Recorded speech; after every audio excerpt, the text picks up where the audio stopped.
nomor 11 RT 8 RT 15, Kelurahan Tanah Serial, Kecamatan Tambora, Jakarta Barat. Agama Buddha, pekerjaan swasta atau desainer grafis pada NSW Ambulans Australia, pendidikan S1. Terdakwa ditahan dalam rumah tahanan negara berdasarkan surat perintah penetapan penahanan penyidik sejak tanggal 30 Januari 2016 sampai dengan tanggal 18 Februari 2016. Perpanjangan oleh penuntut umum sejak tanggal 19 Februari 2016 sampai dengan tanggal 29 Maret 2016. Perpanjangan pertama oleh Ketua Pengadilan Negeri Jakarta Pusat sejak tanggal 30 Maret 2016 sampai dengan tanggal 28 April 2016. Perpanjangan kedua oleh Ketua Pengadilan Negeri Jakarta Pusat sejak tanggal 29 April 2016 sampai dengan tanggal 28 Mei 2016. Jaksa penuntut umum sejak tanggal 27 Mei 2016 sampai dengan tanggal 15 Juni 2016. Hakim Pengadilan Negeri Jakarta Pusat sejak tanggal 8 Juni 2016 sampai dengan tanggal 7 Juli 2016. 7. Perpanjangan oleh Wakil Ketua Pengadilan Negeri Jakarta Pusat tanggal 21 Juni 2016 sejak tanggal 8 Juli 2016 sampai dengan tanggal 5 September 2016. Perpanjangan Ketua Pengadilan Tinggi DKI Jakarta yang pertama sejak tanggal 6 September 2016 sampai dengan tanggal 5 Oktober 2016. Perpanjangan Ketua Pengadilan Tinggi DKI Jakarta yang kedua sejak tanggal 6 Oktober 2016 sampai dengan tanggal 5 November 2016. Terdakwa didampingi oleh penasihat hukum Profesor Dr. Otto Hasibuan SHMM, Dr. Insinyur Yudi Wibowo Sukinto SHMH, Adardam Akhyar SHMH, Hidayat Postam SH, Dr. Andes Andi Yusuf Yasin SHMH, Elizabeth Batubara SH, Sordame Purba SH, Effendi Sinaga SH, Andra Reinhardt RS Pasaribu SH, Ferry Gustaf Panggabean SH, Feni Romatua Damanik SHMA, Abed Nego SH, Apriyani Rizky Utami SH, dan Nurul Firdaus SH, advokat dan konsultan hukum tim pembela Yasika, beralamat di Komplek Duta Merlin Blok B30, Jalan Gajah Mada nomor 3-5 Jakarta Pusat, berdasarkan surat kuasa khusus tanggal 11 Juni 2016. Pengadilan negeri tersebut setelah membaca penetapan Ketua Pengadilan Negeri Jakarta Pusat nomor 777 PIT B 2016 PN Jakarta Pusat tanggal 8 Juni 2016 tentang penunjukan majelis hakim. Penetapan Majelis Hakim nomor 77 PIT B 2016 PN Jakarta Pusat tanggal 8 Juni 2016 tentang penetapan hari sidang. Berkas perkara dan surat-surat lain yang bersangkutan. Setelah mendengar pembacaan surat dakwaan penuntut umum, setelah mendengar keterangan saksi-saksi, keterangan ahli, dan keterangan terdakwa serta memeriksa alat bukti surat dalam perkara ini. Setelah mendengar pembacaan tuntutan penuntut umum yang dibacakan di persidangan pada tanggal 5 Oktober 2016 yang pada pokoknya menuntut supaya Majelis Hakim Pengadilan Negeri Jakarta Pusat yang memeriksa dan mengadili perkara ini memutuskan menyatakan terdakwa Jessica Kumala alias Jessica Kumala Wongso alias Jess terbukti bersalah melakukan tindak pidana pembunuhan yang direncanakan terlebih dahulu sebagaimana diatur dan diancam pidana dalam dakwaan pasal 340 KUHP. 2. Menjatuhkan pidana terhadap Jessica Kumala alias Jessica Kumala Wongso alias Jess dengan pidana penjara selama 20 tahun dikurangi selama terdakwa menjalani tahanan sementara dengan perintah terdakwa tetap ditahan. Menyatakan barang bukti nomor 1 sampai dengan nomor 18 dirampas untuk dimusnahkan. Nomor 19 sampai dengan nomor 29 tetap terlampir dalam berkas perkara. Nomor 30 dikembalikan pada saksi Arif Budiman Sumarko. Nomor 31 sampai dengan 45 dikembalikan pada restoran Oliver melalui saksi Devi Krisnawati Siagian. 4. Menetapkan supaya terdakwa dibebani membayar biaya perkara sebesar Rp5.000. Setelah mendengar pembelaan dari terdakwa dan tim penasihat hukum terdakwa yang dibacakan di depan persidangan pada tanggal 12 Oktober 2016 yang pada pokoknya sebagai berikut. Dari terdakwa Jessica Kumala alias Jessica Kumala Wongso alias Jess memohon untuk menyerahkan logika, emosi, dan intuisi yang mulia kepada Tuhan dalam menentukan nasib hidup terdakwa dan menegakkan keadilan seadil-adilnya, karena hanya Tuhan yang tahu secara keseluruhan siapa diri terdakwa, dan terdakwa bersumpah kalau terdakwa bukan pembunuh. Terdakwa bisa berada di sini dengan tegar dan kuat adalah bukan bukti yang mutlak kalau Tuhan bersama kita semua. Dari penasihat hukum. 1. Menyatakan terdakwa Jessica Kumala alias Jessica Kumala Wongso alias Jess tidak terbukti secara sah dan meyakinkan melakukan tindak pidana sebagaimana diatur dalam pasal 340 Kitab Undang-Undang Hukum Pidana. 2. Membebaskan terdakwa Jessica Kumala alias Jessica Kumala Wongso alias Jess dari segala dakwaan. 3. Melepaskan terdakwa dari segala dakwaan dan tuntutan hukum. 4. Memulihkan, merehabilitir, serta mengembalikan hak-hak hukum terdakwa ke dalam keadaan semula. 5. Membebaskan biaya perkara ini kepada negara.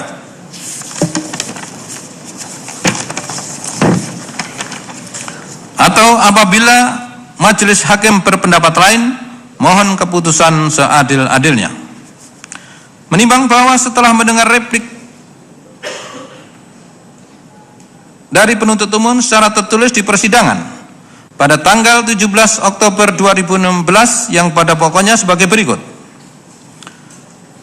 Bahwa terkait dengan pledoi penasihat hukum halaman 192 sampai dengan halaman 231 mengenai analisa yuridis yang dikemukakan oleh penasihat hukum, penuntut umum menilai kalau hal tersebut tidak substantif untuk ditanggapi karena sudah kami bantah pada analisa fakta, sehingga penuntut umum tetap bersandar pada argumen yang telah dikemukakan pada analisa fakta dalam surat tuntutan dan replik ini, serta analisa yuridis dalam surat tuntutan, sehingga hal tersebut tidak perlu dibahas ulang kembali.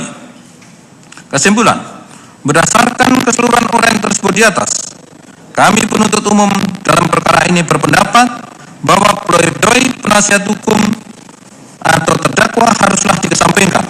Selain itu, uraian-uraian pledoi tersebut tidaklah memiliki dasar yuridis yang kuat digunakan untuk menggugurkan surat. Menimbang bahwa setelah mendengar duplik dari penasihat di persidangan pada pokok sebagai berikut. Setelah tim penasihat hukum menguraikan dan membahas replik saudara jaksa penuntut umum, maka kami tim penasihat hukum tetap pada permohonannya dan pledoi kami sebelumnya agar majelis hakim berkenan mengadili dan memutus perkara aku dengan putusan sebagai berikut. 1. Menyatakan terdakwa Jessica Kumala alias Jessica Kumala Wongso alias Jess tidak terbukti secara sah dan meyakinkan melakukan pidana sebagaimana diatur dalam pasal 340 Kitab Undang-Undang Hukum Pidana. 2. Membebaskan terdakwa Jessica Kumala alias Jessica Kumala Wongso alias Jess dari segala dakwaan. 3. Melepaskan terdakwa Jessica Kumala alias Jessica Kumala Wongso alias Jess dari dakwaan dan tuntutan hukum. 4. Memulihkan harkat serta martabat dan mengembalikan hak-hak hukum terdakwa Jessica Kumala alias Jessica Kumala Wongso alias Jess ke dalam keadaan semula. 5. Membebankan biaya perkara ini kepada negara.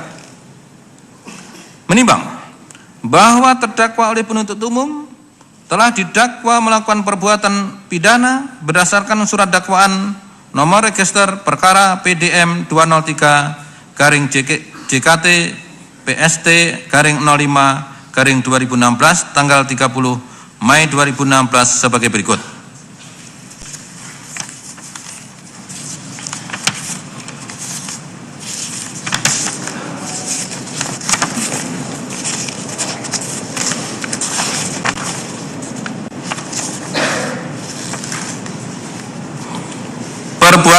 Yang pada perbuatan terdakwa Jessica Kumala Wongso alias Jessica Kumala Wongso alias Yes sebagaimana diatur dan diancam dengan pidana dalam pasal 340 Kitab Undang-Undang Hukum Pidana.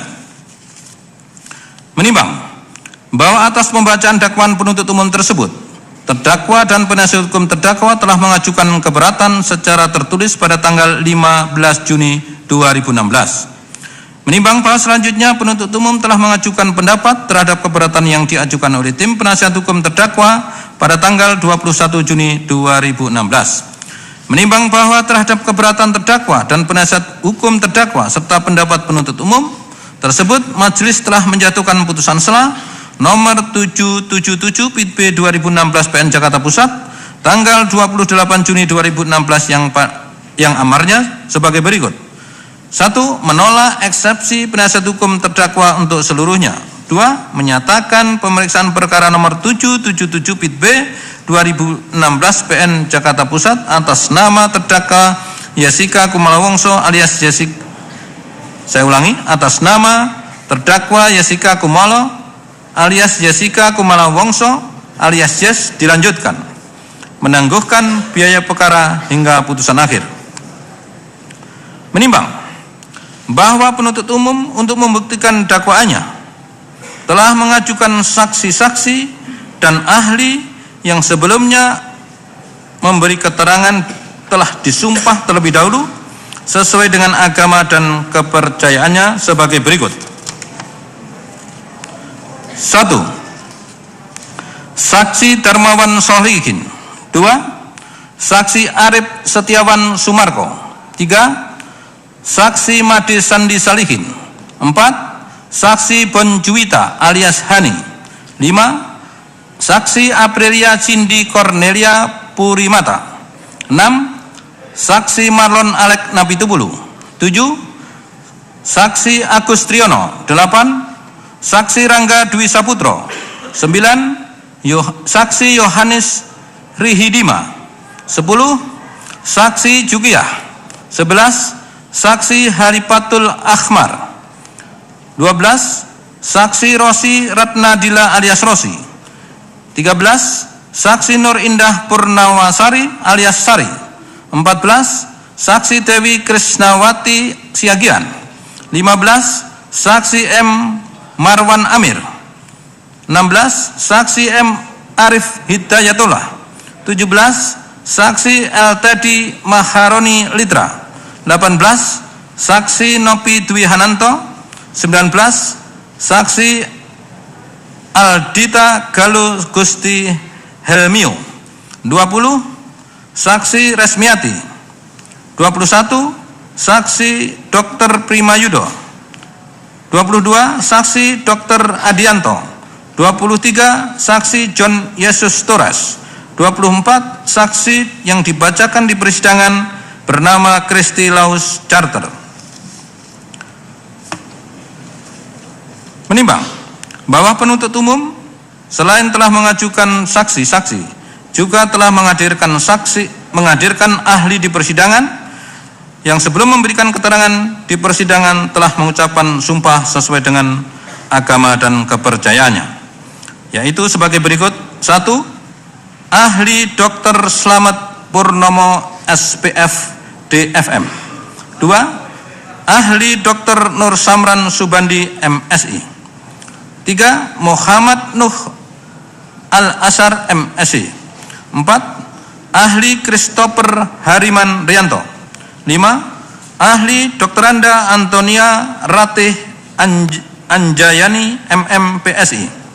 6. Ahli Dr. Anda Natalia Widiasih Raharyanti SPK J dalam kurung K. 7. Ahli Dr. Rernat Imade Agus Gelgel Wirasuta MSI Apoteker. 8. Ahli Profesor Dr. Edward Omar Sarif Harij SHM Hum. 9. Ahli Profesor Budi Sampurno SHDFM SPFK. 10. Ahli Profesor Dr. TB Roni Rahman Niti Baskara. 11. Ahli Profesor Dr. Salito Wirawan Sarwono. Menimbang penasihat hukum terdakwa juga telah mengajukan saksi yang didengar keterangannya di persidangan di bawah sumpah menurut agama dan kepercayaannya sebagai berikut. 1. Saksi Insinyur Hartanto Sukmono. 2. Saksi Saiful Hayat AK. 3. Saksi Renata Sihombing. Menimbang bahwa penasihat hukum terdakwa di samping mengajukan saksi, juga mengajukan ahli yang didengar di persidangan yang memberikan keterangan di bawah sumpah sesuai dengan agama dan kepercayaannya sebagai berikut. 1. Ahli Profesor Beng Beng Ong. 2. Ahli Dr. Jaya Surya Atmaja SPF PhD SHD FM. 3. Ahli Dr. Budiawan. 4. Ahli Dr. Gadot Susilo Lauren Lau. 5. Ahli Dr. Lismon Hasiholan Sianipar ST Magister Engineering. 6. Ahli Dr. Irmansah. 7. Ahli Dr. Anda Dewi Taviana Walida PSI. 8. Ahli Dr. Eva Akhyani Yulfa SHMH. 9. Ahli Dr. Agus Mauludi. 10. Ahli Dr. Michael Roberton PhD Medis. 11. Ahli Profesor Masruhin Rubai SHMS. 12. Ahli Richard Byron Colin. 13. Ahli Dr. Mujakir SHMH. Menimbang bahwa penuntut umum dalam persidangan juga telah mengajukan surat bukti dan juga barang bukti, sebagaimana bahwa surat bukti dan barang bukti tersebut telah disita secara sah menurut hukum. Menimbang bahwa barang bukti dan surat bukti tersebut dalam persidangan juga telah diperlihatkan dalam persidangan, yang untuk itu tidak kami bacakan secara lengkap, namun sudah termuat dalam putusan ini.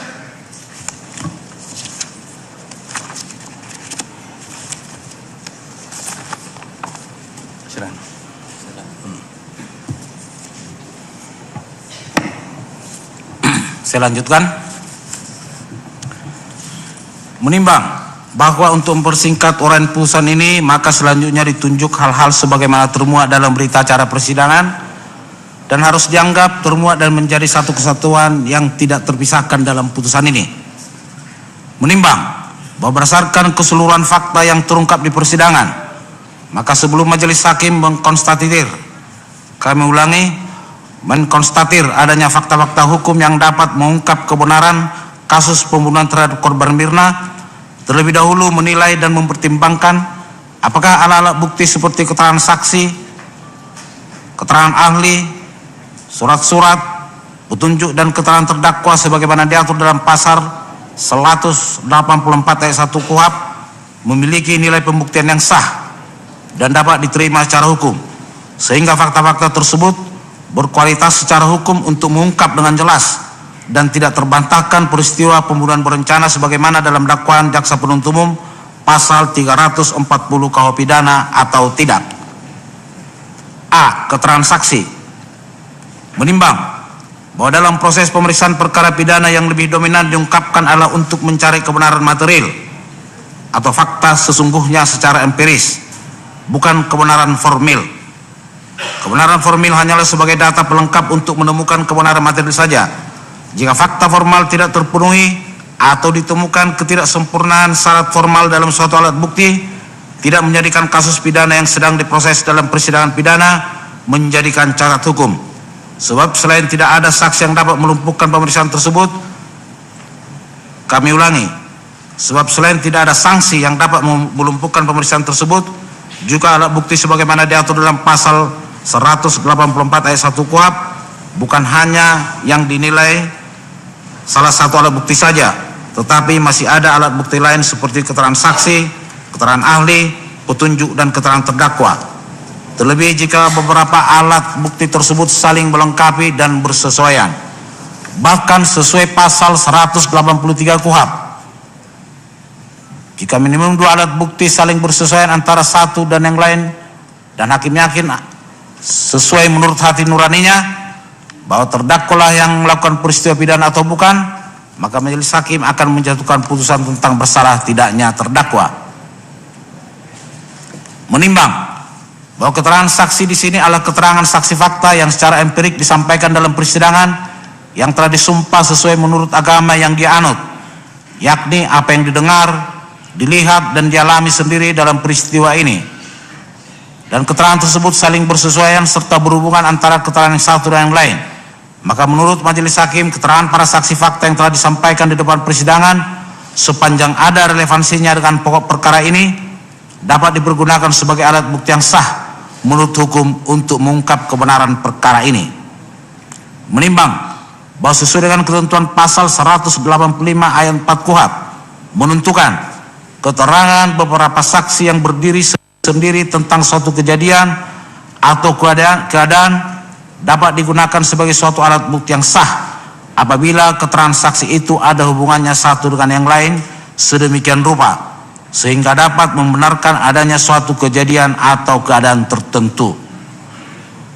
Menimbang bahwa khusus terhadap keterangan saksi fakta bernama Christy Louise Carter yang berasal dari Australia yang tidak bisa hadir di persidangan Pengadilan Negeri Jakarta Pusat telah dipermasalahkan oleh tim penasihat hukum terdakwa karena tidak ada berita sumpah penerjemah dan belum dipanggil jaksa penuntut umum secara sah menurut hukum. Padahal sesungguhnya penuntut umum telah berusaha melakukan pemanggilan secara resmi kepada saksi Christy Louise Carter sebanyak 3 kali. Bukti terlampir dalam putusan ini. Namun penasihat hukum tetap saja tidak menerima alasan tersebut. Menurut majelis hakim, terlepas adanya ketidaksempurnaan syarat formal, namun fakta menunjukkan karena terdakwa Jessica benar bekerja di NSW Ambulans Australia sejak tahun 2014 sampai dengan akhir tahun 2015, dan saksi Christy adalah atasan langsung dari terdakwa Jessica. Bahkan saksi Christy sering membantu tugas-tugas atau kepentingan terdakwa Jessica. Ternyata keterangan saksi Christy saling terkait dengan kepribadian terdakwa dan bersesuaian dengan keterangan terdakwa. Dan keterangan saksi John Jesus Torres, kami ulangi, bersesuaian dengan keterangan saksi terdakwa dan keterangan saksi Jesus Torres.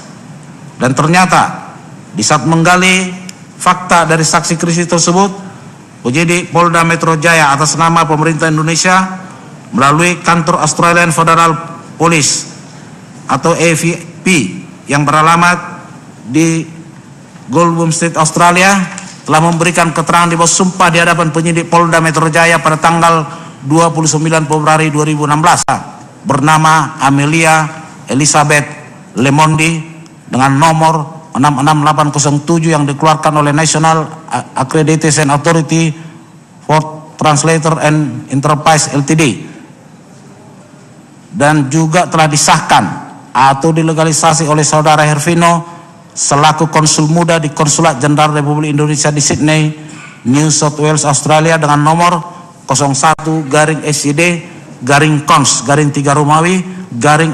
tanggal 2 Maret 2016. Sehingga keterangan saksi Christy yang telah disumpah tersebut sesuai pasal 162 ayat 2 KUHP dapat dibersamakan nilainya dengan keterangan saksi di bawah sumpah yang diucapkan di sidang.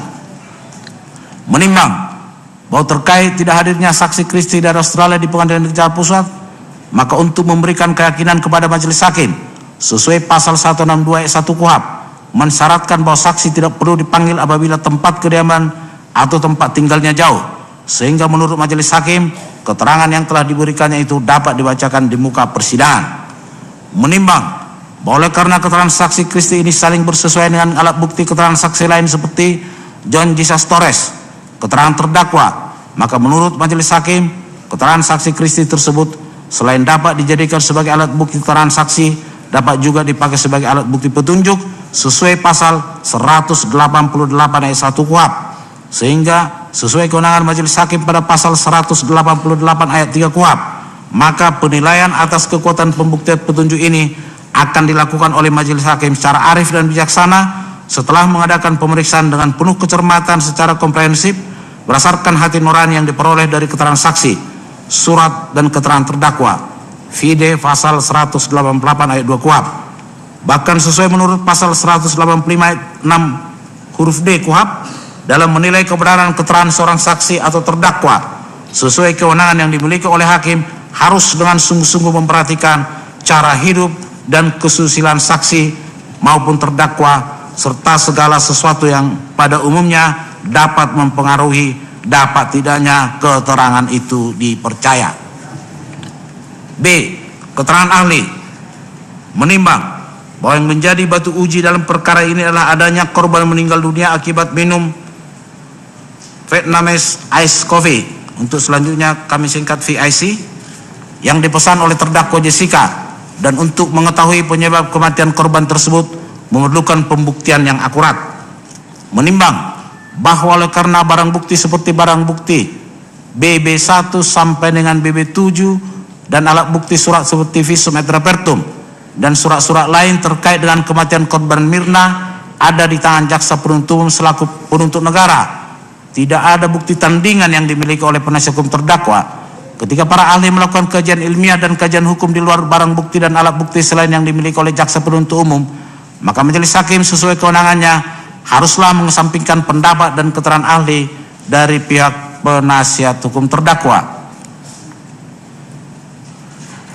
Menimbang bahwa terhadap keterangan dan pendapat ahli baik dari penuntut umum maupun penasihat hukum terdakwa yang saling kontroversial terkait kandungan cyanida di dalam tubuh korban Mirna, menurut majelis hakim untuk menilai dan memperdebatkan pendapat para ahli tersebut sah-sah saja, akan tetapi adalah menjadi kewenangan majelis untuk menilai apakah pendapat ahli tersebut diterima atau ditolak sesuai ketentuan pasal 179 ayat 2 KUHP. Sesuai pasal 1 ayat 28 KUHP yang menyatakan pendapat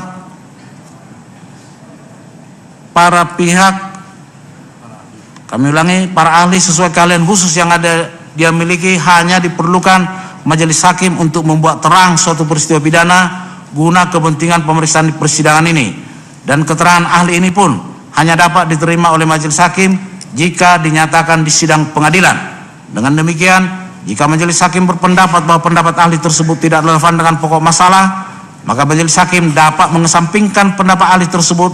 Dengan demikian majelis hakimlah yang berwenang untuk menguji kebenaran tersebut tanpa harus mempertentangkan pendapat ahli yang dihadirkan oleh jaksa penuntut umum dan penasihat hukum terdakwa, sehingga keterangan para ahli yang sudah didengar di persidangan ini dapat dijadikan sebagai salah satu alat bukti yang sah menurut hukum untuk menguatkan kebenaran kasus ini.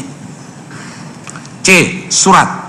Menimbang bahwa di persidangan telah diajukan dan diperlihatkan alat bukti surat berupa berita acara berkas perkara dan lampirannya, termasuk putusan pra peradilan atas nama terdakwa Jessica Kumala Wongso nomor BP garing 117 garing 2 Romawi garing 2016 Dir Reskrimum tanggal 18 Februari 2016 beserta segala surat yang terlampir di dalamnya merupakan surat resmi yang diperoleh secara sah dan patut berdasarkan hukum sebagaimana diatur dalam pasal 133 ayat 1 dan 2 KUHP, pasal 184 ayat 1 huruf C KUHP, dan pasal 187 KUHP. Oleh karenanya sejauh mana ada relevansinya dengan pokok perkara ini dapat dipergunakan sebagai alat bukti yang sah untuk mengungkap kebenaran perkara ini. Menimbang bahwa terkait peraturan Kapolri yang dipermasalahkan oleh penasihat hukum terdakwa melalui ahli pidana Dr. Muzakir yang menyatakan bahwa peraturan Kapolri adalah merupakan lex spesialis dari KUHP. Majelis Hakim berpendapat bahwa peraturan Kapolri tersebut bukanlah merupakan peraturan yang sejajar dan satu derajat dengan KUHP. Peraturan Kapolri dibuat oleh Kapolri untuk keperluan internal institusi Polri, sedangkan KUHP dalam bentuk undang-undang dibuat oleh Presiden dan DPR. Dengan demikian secara mutatis mutandis pendapat ahli Dr. Muzakir yang menyatakan bahwa peraturan Kapolri merupakan spesialis dari KUHP menunjukkan kehilafan yang nyata karena secara teoretik tidaklah demikian. Oleh karenanya pendapat tersebut haruslah dikesampingkan. Menimbang menyangkut berita acara penerimaan barang bukti pembanding dari gelas ke botol tertanggal 8 Januari 2016 yang dipermasalahkan oleh tim penasihat hukum terdakwa, Majelis Hakim tidak perlu menanggapinya karena yang menjadi pokok dalam perkara ini adalah satu gelas yang berisi sisa cairan minuman VIC yang belum diminum oleh korban Mirna dan satu botol berisi sisa cairan minuman VIC yang belum diminum oleh korban Mirna, bukan minuman pembanding. Dan ternyata sisa minuman tersebut telah memiliki berita acara penerimaan barang bukti di TKP yang diserahkan oleh saksi Devi Krisnawati Siagian selaku manajer Cafe Oliver kepada penyidik Faujan SH Ibda NRP 74060425 yang disaksikan oleh Polsek Tanah Abang Nugroho Nurhayat SH dan Setio Aji SH tertanggal 6 Januari 2016 pukul 23 WIB. Fotokopi serah terima terlampir. Kami ulangi, foto serah terima terlampir. Dengan demikian barang bukti sisa minuman VIC korban Mirna adalah sah secara hukum untuk dijadikan mengungkap kebenaran kasus ini. Menimbang bahwa sepanjang tidak diketemukannya penyebab kematian korban, Majelis Hakim sependapat dengan para ahli toksikologi dan forensik untuk dilakukan otopsi terhadap korban. Namun yang menjadi pertanyaan, apakah karena tidak dilakukan otopsi maka tidak perlu diketahui penyebab kematian Mirna tersebut? Sekarang perkara ini sedang disidangkan di Pengadilan Jakarta Pusat yang mesti bisa diungkap kebenaran misteri kematian Mirna ini yang akan dibuktikan melalui fakta yang terungkap di persidangan dan akan digali apakah di dalam kopi itu ada natrium cyanida atau tidak. Jika ada, siapa yang patut diduga memasukkan cyanida di kopi Mirna yang akhirnya akan diketahui apakah di tubuh Mirna ada natrium cyanida yang menyebabkan dia meninggal dunia. Semua pertanyaan tersebut akan diketahui dalam uraian unsur-unsur delik pidana di bawah ini. D. Petunjuk. Menimbang bahwa yang dimaksud dengan petunjuk sebagaimana diatur dalam pasal 188 ayat 1 KUHP adalah perbuatan, kejadian, atau keadaan yang karena persesuaiannya antara yang satu dengan yang lain dengan tindak pidana itu sendiri menandakan telah terjadi suatu tindak pidana dan siapa pelakunya. Dan petunjuk tersebut hanya dapat diperoleh dari keterangan saksi, surat, dan keterangan terdakwa. Menimbang ketentuan di atas, dapat ditarik suatu kesimpulan bahwa alat bukti petunjuk terbentuk apabila ada rangkaian perbuatan atau kejadian atau keadaan yang saling bersesuaian antara keterangan saksi, surat, dan keterangan terdakwa telah terjadi suatu tindak pidana itu. Dari persesuaian mana akhirnya diketahui siapa pelakunya. Menimbang bahwa demikian juga mengenai rekaman CCTV yang dipersoalkan oleh penasihat hukum terdakwa tidak layak dijadikan sebagai alat bukti di dalam persidangan ini, Majelis Hakim berpendapat bahwa CCTV yang ada di Cafe Oliver bukan sengaja diperuntukkan untuk kasus dalam perkara ini, akan tetapi secara umum sebelumnya telah terpasang di tempat tersebut yang bisa memantau setiap kejadian yang terjadi di lingkungan Cafe Oliver, sehingga CCTV tersebut tidak harus dibuat sendiri oleh pejabat yang berwenang. Sedangkan menyangkut adanya dugaan telah terjadi tempering atau penyisipan pada video maupun pada gambar dalam CCTV tersebut, para ahli digital tersebut telah disumpah di persidangan. Jika penasihat hukum terdakwa mampu di kemudian hari membuktikan ada kebohongan atas pendapat para ahli tersebut, dapat menggunakan sarana hukum sesuai ketentuan pasal 242 KUHP tentang pemberian keterangan palsu. Menimbang bahwa berdasarkan pertimbangan tersebut, Majelis Hakim berpendapat sejauh mana rekaman CCTV tersebut relevan dengan peristiwa yang menggambarkan orangnya itu sama, dihubungkan dengan fakta empiris adalah sama persis. Terlebih alat digital elektronik dalam praktik peradilan sudah sering dipakai oleh hakim di dalam mengungkap kebenaran fakta di persidangan. maka rekaman CCTV tersebut dapat dijadikan sebagai perluasan dari pasal 184 ayat 1 KUHP sebagai barang bukti yang jika bersesuaian dengan fakta dan peristiwa pidana dapat dijadikan majelis hakim sebagai petunjuk untuk memastikan peristiwa pidana. Hal itu diperkuat adanya Undang-Undang Nomor 11 Tahun 2008 tentang Informasi Teknologi Elektronik. Keterangan terdakwa menimbang bahwa yang dimaksud dengan keterangan terdakwa sesuai pasal 1, kami ulangi, menimbang bahwa yang dimaksud dengan terdakwa sesuai pasal 1 ayat 15 KUHP adalah seorang tersangka. Kami ulangi, bukan ayat ya, tapi poin 15 KUHP adalah seorang tersangka atau terdakwa yang dituntut, diperiksa dan diadili di sidang pengadilan. Menimbang bahwa sesuai pasal 189 ayat 3 KUHP, keterangan terdakwa hanya dapat dipergunakan terhadap dirinya sendiri, menunjukkan bahwa nilai pembuktian antara alat bukti lain seperti keterangan terdakwa, keterangan ahli, surat dan petunjuk lebih tinggi nilainya daripada keterangan terdakwa. Itulah sebabnya majelis hakim di setiap persidangan selalu mengingatkan terdakwa agar jujur dan tidak boleh berbohong di dalam setiap jawaban atas pertanyaan jaksa penuntut umum, penasihat hukum, dan hakim terkait peristiwa pidana yang dilakukan, diketahui, dan dialaminya sendiri. Mengapa? Karena sekalipun terdakwa menolak dan keberatan atas surat dakwaan jaksa penuntut umum yang ditujukan kepada terdakwa, masih ada alat bukti lain yang untuk mengetahui keterlibatan terdakwa atau tidak dalam suatu perkara tersebut.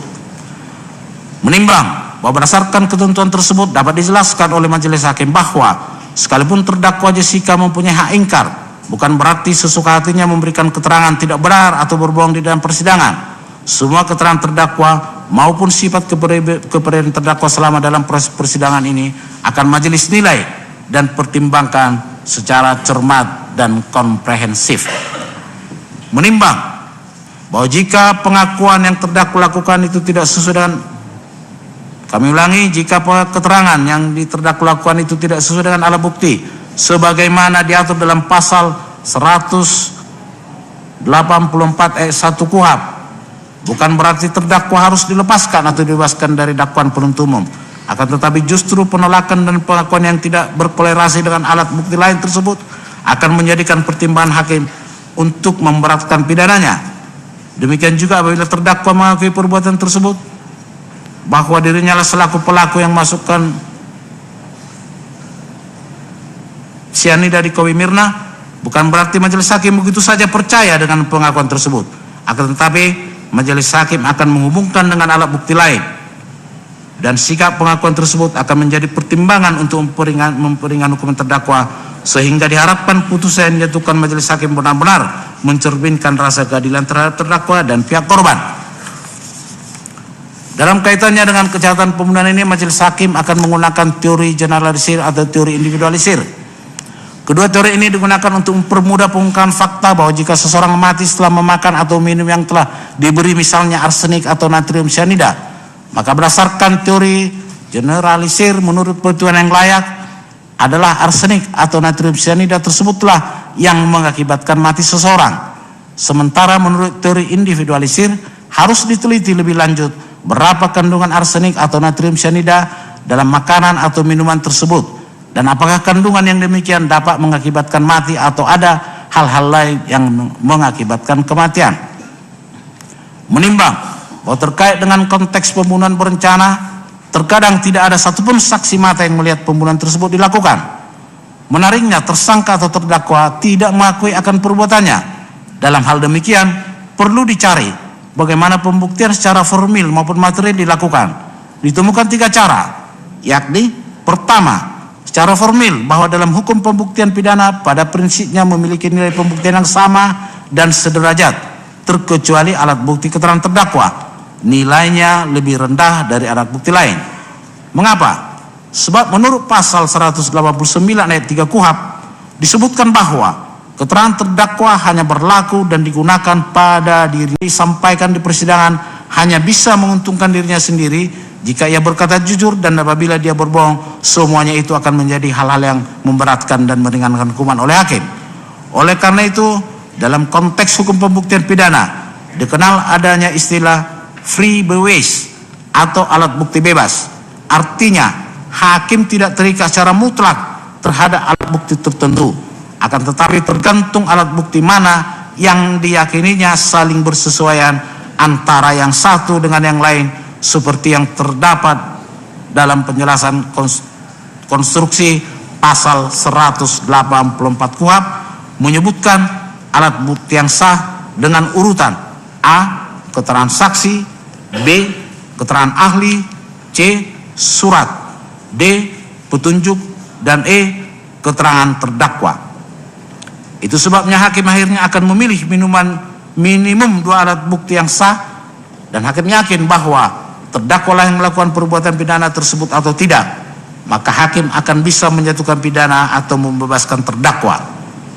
Kedua, secara formal, untuk membuktikan suatu tindak pidana tidak harus ada saksi mata yang melihat perbuatan tersebut. Artinya, jika seorang pelaku pembunuhan menggunakan racun sebagai instrumen delikti atau barang yang digunakan untuk melakukan kejahatan, kemudian racun tersebut dimasukkan ke dalam minuman, maka tidak harus ada saksi mata yang melihat racun tersebut dimasukkan ke dalam minuman. Untuk membuktikannya, penuntut umum maupun hakim dapat menggunakan circumstantial evidence atau bukti yang tidak langsung. Dalam contoh yang sama, misalnya siapa yang memesan minuman tersebut, minuman tersebut berada paling lama dalam penguasaan siapa, apakah ketika orang tersebut menguasai minuman, adakah gerak-gerik yang mencurigakan. Apabila pertanyaan-pertanyaan tersebut dapat ditemukan jawabannya dengan pasti, baik dengan menggunakan alat bukti keterangan saksi, keterangan ahli, maupun barang bukti lainnya, selama ada persesuaian antara satu fakta dengan fakta lain, maka sudah dapat menimbulkan keyakinan bagi hakim bahwa dialah pelakunya. Dalam konteks teori, pembuktian yang demikian dikenal dengan istilah corroborating evidence. Artinya, bukti yang satu diperkuat oleh bukti lain, kendati pun bukti-bukti tersebut hanya sebagai circumstantial evidence. Ketiga, secara material, apabila terdakwa tidak mau mengakui perbuatannya, maka hakim dapat menggunakan teori kesengajaan yang diobjektifkan. Di sini, hakim menyimpulkan dari hal-hal yang lahir atau objective standing hidden. Sepanjang fakta-fakta tersebut terbukti dan ada persesuaian antara bukti yang satu dengan bukti yang lain, maka secara objektif pelaku telah dengan sengaja melakukan satu tindak pidana tersebut. Menimbang bahwa terkait dengan contoh seorang pelaku pembunuhan korban dengan menggunakan racun cyanida yang dimasukkan dalam minuman kopi, maka menurut majelis hakim, fakta-fakta yang relevan untuk dijawab adalah: apakah benar di dalam kopi tersebut mengandung racun cyanida? Apakah benar ada racun cyanida di tubuh korban akibat minum kopi? Apakah benar akibat racun yang ada di tubuh korban menyebabkan dia meninggal dunia? Apakah benar pelaku yang menguasai minuman tersebut sebelum diminum oleh korban? Siapakah yang diduga memasukkan natrium cyanida tersebut ke dalam kopi dimaksud? Apabila perbuatan-perbuatan tersebut terjawab dan terbukti, maka dengan menggunakan teori kesengajaan yang diobjektifkan, pelaku telah dengan sengaja dan berencana melakukan pembunuhan terhadap korban. Semuanya itu akan terjawab dalam unsur-unsur dakwaan jaksa penuntut umum yang akan dipertimbangkan berikutnya. Dengan demikian, majelis hakim akan mempertimbangkan secara komprehensif setiap jawaban atas pertanyaan hakim, jaksa penuntut umum dan penasihat hukum terdakwa, sejauh mana kebenaran jawaban dan perilaku terdakwa selama dalam proses persidangan. Menimbang bahwa berdasarkan keterangan saksi-saksi, pendapat ahli, barang bukti, petunjuk dan keterangan terdakwa yang didengar di persidangan, keterangan atau petunjuk mana yang saling berhubungan satu dengan yang lain, maka majelis hakim memperoleh adanya fakta-fakta sebagai berikut.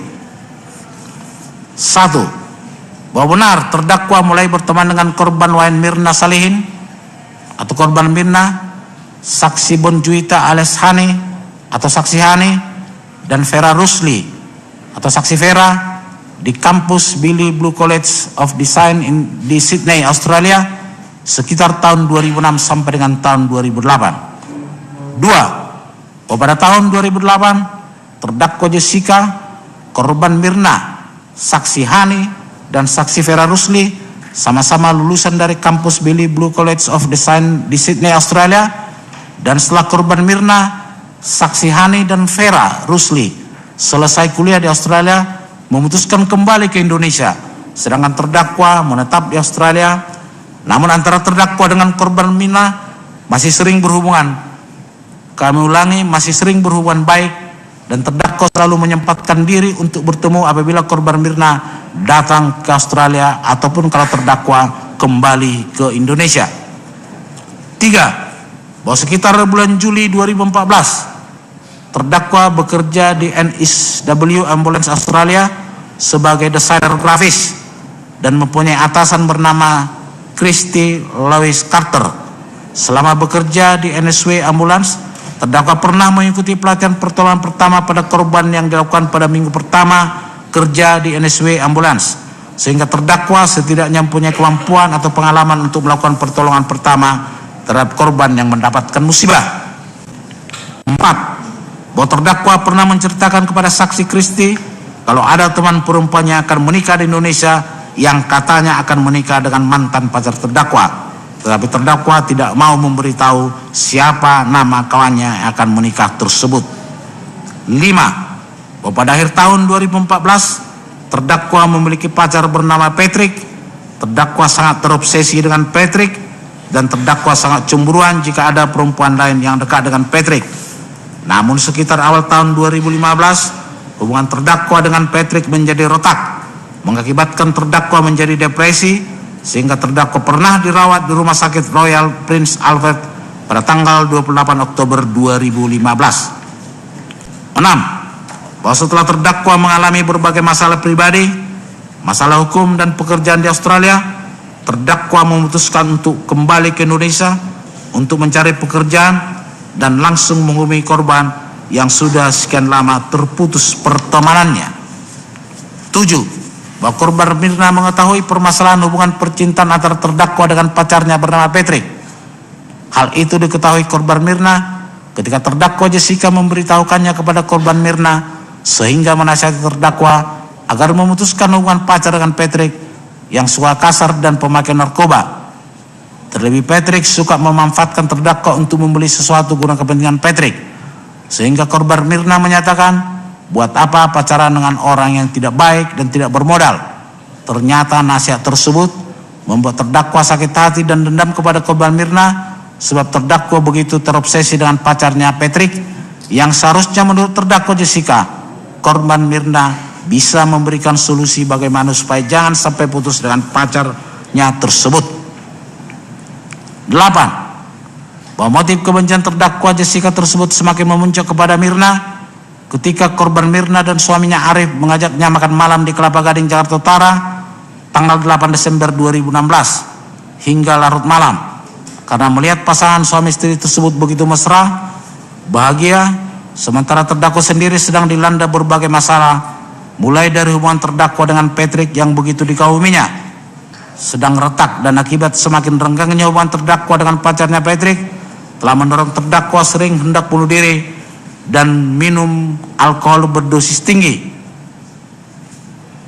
dan pernah menabrakkan mobilnya ke panti jompo di Australia yang akhirnya harus dirawat di Rumah Sakit Royal Prince Alfred pada tanggal 28 Oktober 2015. Demikian juga hubungan terdakwa dengan atasannya saksi Christy sedang tidak baik, hingga terdakwa diberhentikan dari pekerjaannya di NSW Australia karena terdakwa pernah mengancam saksi Christy untuk dibunuh. Kami ulangi, karena terdakwa pernah mengancam saksi Christy. Jadi kedatangan terdakwa ke Indonesia bukan karena sedang berlibur atau holiday, tetapi karena meninggalkan berbagai masalah di Australia, termasuk untuk menghindar dari persidangan di pengadilan lokal Australia karena terdakwa diduga melakukan kejahatan atau pidana. 9. Bahwa akibat seringnya pertengkaran antara Patrick dengan terdakwa membuat terdakwa pernah dirawat di Rumah Sakit Royal Prince Alfred pada tanggal 28 Oktober 2015. Terdakwa dirawat di rumah sakit tersebut karena ingin bunuh diri dengan menyalakan gas barbecue, dan saat itu terdakwa pernah mengatakan kepada saksi Christy Lois Carter, para bangsat di rumah sakit ini tidak mengizinkan pulang dan mereka memperlakukan saya seperti pembunuh. Seandainya saya ingin membunuh orang, maka saya tahu pasti caranya. Saya bisa mendapatkan pistol dan saya tahu dosis yang tepat. Hal itu sesuai pernyataan teman terdakwa Jessica bernama Kristi yang mengatakan, kalau kejadian pembunuhan yang dilakukan oleh Jessica di Jakarta, saksi Kristi tidak merasa kaget dengan berita kejadian tersebut. Hal itu dapat diketahui jika dilihat perilaku Jessica selama 8 bulan terakhir di Australia tentang kelakuan, kebencian dan sifat gilanya kepada saksi Kristi. Maka saksi Kristi tanpa keraguan mengatakan Jessica capable, bisa melakukan untuk melukai orang atau bahkan membunuh seseorang seperti kejadian yang di Jakarta, di mana kejadian tersebut tidak mengejutkan saksi Kristi. Bahwa untuk mewujudkan rencana pembunuhan tersebut, terdakwa berusaha menjalin hubungan kembali dengan korban Mirna melalui aplikasi WA pada tanggal 5 Desember 2015 saat terdakwa dalam perjalanan dari Australia ke Indonesia. Lalu korban Mirna bilang, ngapain Jessica datang ke Indonesia? Lalu dijawab oleh Jessica, untuk mencari pekerjaan. Hal ini sesuai dengan keterangan saksi Arif. Terdakwa tiba di Indonesia pada tanggal 5 Desember 2015. Maka tanggal 6 Desember 2015 terdakwa menghubungi korban Mirna melalui WA untuk memberitahukan keberadaan terdakwa di Jakarta, dan terdakwa mengajak korban Mirna untuk bertemu.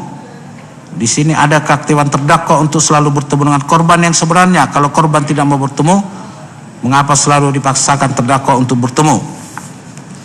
Bahwa akhirnya terjadi pertemuan antara terdakwa dengan Jessica dengan korban Mirna